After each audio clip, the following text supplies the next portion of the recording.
I am Jeevan Kumar, Assistant Professor, Department of Public Policy, Law and Governance, Central University of Rajasthan. Dear students, so far we have learnt about the concept of governance and its evolution and its meaning.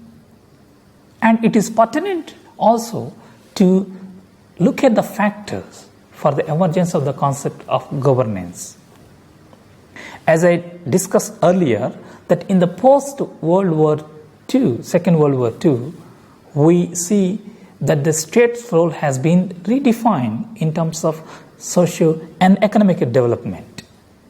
And the scholars were criticizing the performance of the state and its apparatus in terms of looking after the welfare of its citizens. And it has been argued that state alone is not able to cater to the needs of the citizens, and it is unable to cater to the needs of the contemporary society. Therefore, the ineffectiveness of the state and its apparatus has become evident. This is one of the important factors for the emergence of governance. And the state's inability to formulate policies effectively and its ability to implement is also becoming conspicuous in the post-World War II period.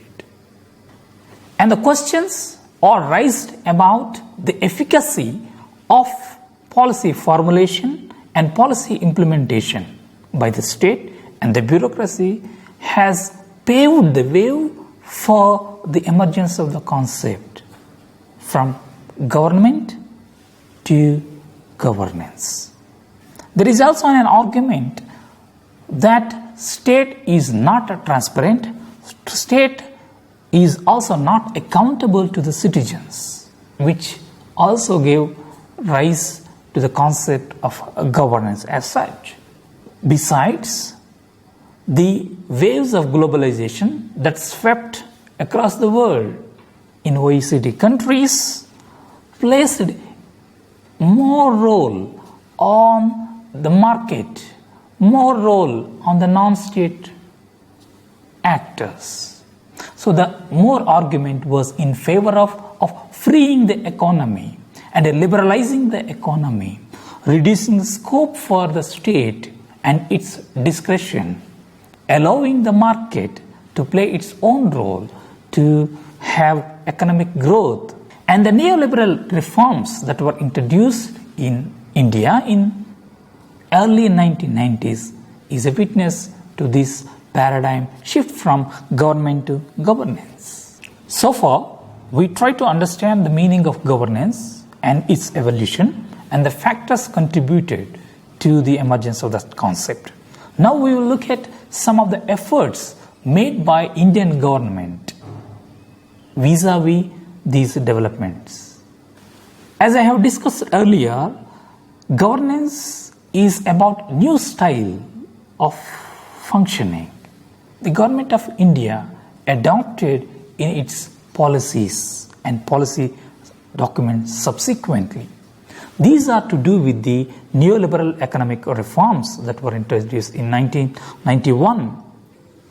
And this agenda of governance in Indian context is also about reforming the administration and redefining the role of the state.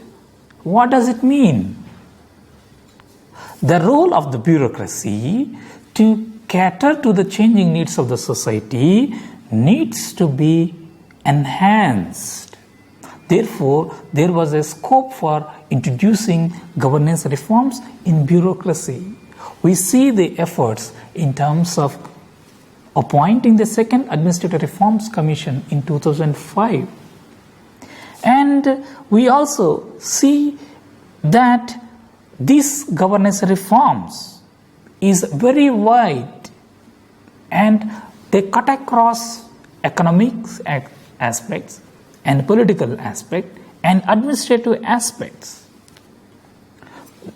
In other words, governance reforms will have a bearing on both policy formulation and policy implementations.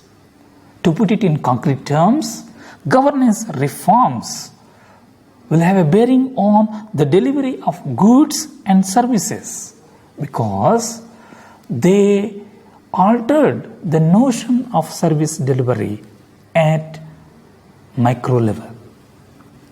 And subsequently, the governance reforms emphasized the more economic growth in those countries. And governance reforms were introduced in the developing countries, particularly in Africa and the Latin America, and which were even introduced in India also. And governance reforms were seen as a neoliberal reforms in terms of enhancing investment in the countries. There was a felt need by the government of India to raise the level of investment, and the government was not having enough resources to raise the investment. And it felt that it should involve the private sector in funding the projects in infrastructure, power, and social sector also. The heavy investment need from private sector brought a lot of changes in the manner in which public sector projects were undertaken subsequently. We also see that these changes have been reflected in the policy documents also. For instance, 11th Five-Year Plan emphasized on public-private partnership, which was an innovative way of implementing mechanism. What is this public-private partnership? Public-private partnership is about designing, funding, and implementing projects with the help of private sector. And this public-private partnerships, known as PPPs, is innovative mechanism to deliver services. And we also see that the 11th Five-Year Plan envisaged more role for the private sector in augmenting the resources to undertake public sector projects.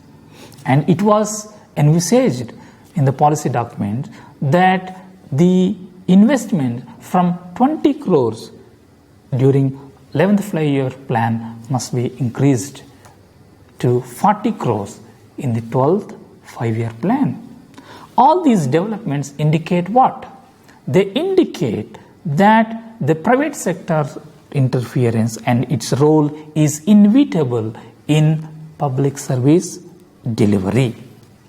It also questions the monopoly of the public sector in service delivery. And that is how the public sector has to partner with private sector in delivering services. And the comments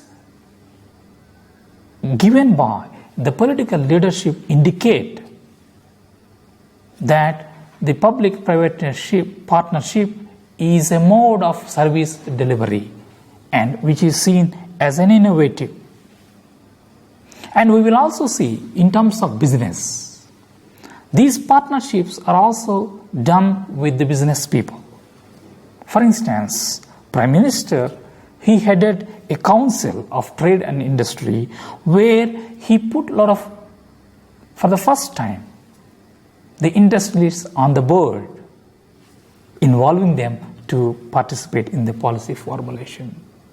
This was not existent earlier, where India was dominated by the technocratic bureaucrats in 1950s.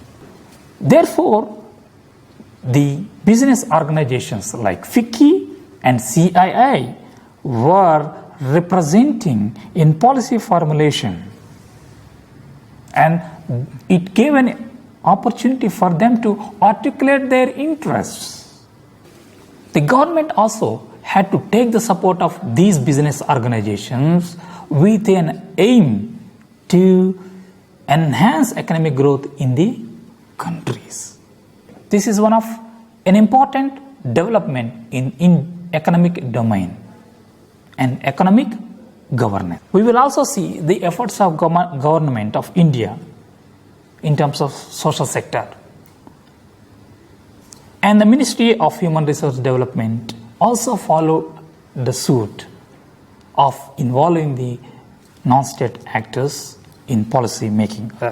The best example that we see is the Right to Information Act in 2005, which was a culmination of the participation of MKSS in the policy formulation. That is how we see the presence of the civil society organizations in policy formulation. And we can also see the involvement of non-state actors at two levels. One is at social movement, the other is at NGO level. And this NGO level, we see that they participate in the implementation of public policy at the micro level. And the government of India also involved the civil society groups in policy formulation, whereby it formed a council called National Advisory Council. Though it was not a constitutional body, but it played an important role in formulating the policies in association with these civil society groups. These developments were envisaged by the 8th five-year plan, where it sought for the role of the non-state actors in policy making.